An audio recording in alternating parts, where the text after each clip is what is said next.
Okay, this is a very serious international crisis. We have so many of these all the time, but this one is a particularly big deal because it involves the world's most powerful nations potentially being drawn into an all-out war.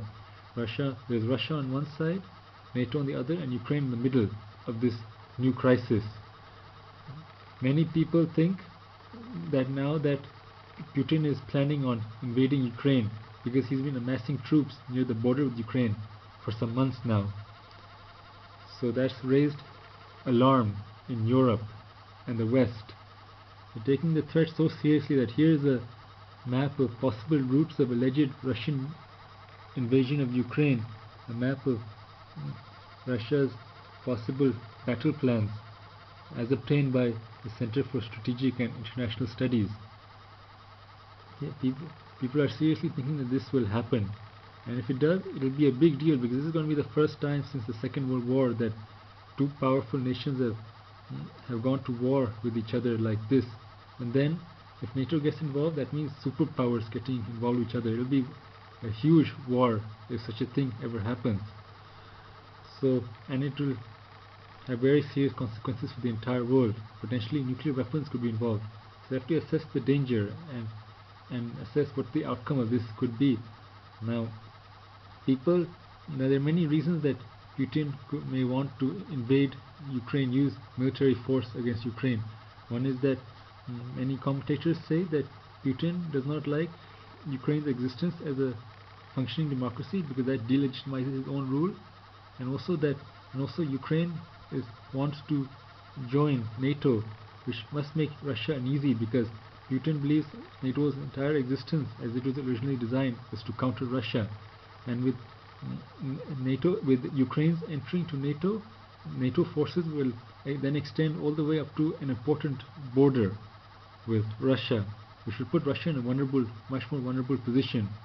So Putin will want to prevent that by pressuring Ukraine and exerting dominance over Ukraine.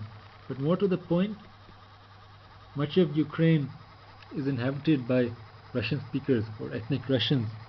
The greatest concentration is in Crimea, which Putin took long ago in 2014.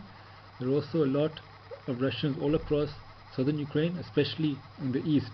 And Putin has been supporting a separatist movement in some of these regions for years now. So it looks like it might be that Putin is aspiring to ultimately annex Russian-speaking areas of Ukraine to expand Russia's territory and power into areas where it historically had influence. If Russia takes all of southern Ukraine, that would turn Ukraine into a landlocked state, a rump state, and that could enable Russia to dominate what is left of Ukraine, like it's apparently dominating Belarus, which says that it won't resist Russia's attempt to use its own territory to stage an invasion of Ukraine.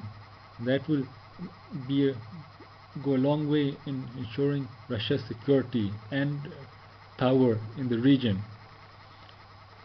So, will this happen? Will Putin try to use conventional force against Ukraine, and will this draw the NATO into a confrontation with Russia? Well, a war of aggression and blatant expansionism is something that the international order is against. So, just like in the Second World War, the free world united to stop Hitler from invading many countries, so it won't tolerate Russia's attempt to subjugate Ukraine in such a hostile manner. So what it might do is uncertain. Maybe it will just provide military aid to Ukraine and slap sanctions on Russia, although Europe is so reliant on Russian energy that maybe Russia will be more able to sanction Europe. So it is a precarious situation, and Europe stands to lose a lot from it, and so does Russia and Ukraine, because if there is a war stemming from this, it could cause devastation across Europe. There is just too much at stake. So I don't think that Russia, Ukraine, and NATO will seriously lead each other into an all-out war, because that'll just be catastrophic. Even if there's a chance of a nuclear holocaust, and even if not, then the devastation could be more than the Second World War. Anyway, if this war does happen, it will be the first war between major powers and developed nations since the Second World War. And of course, the circumstances that are unfolding right now are very similar to the prelude to the Second World War.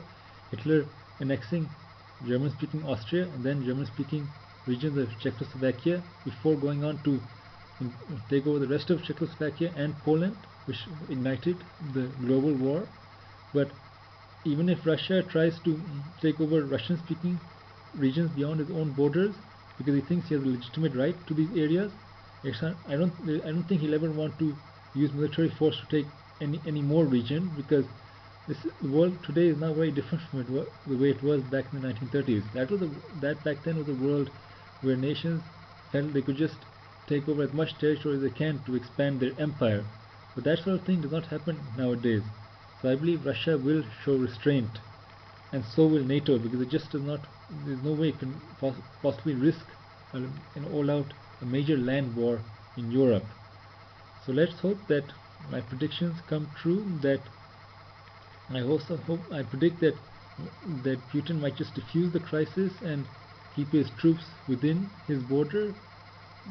I hope that happens, because he's leading his own country into very dangerous territory if he tries to use the Russian military and send it across the border into Ukraine. So I hope that there's a peaceful outcome to this crisis, an outcome that is stable, and that there can be a chance for long-lasting peace and stability in this part of the world, because the last thing the world needs is Europe going back to the old days of warfare.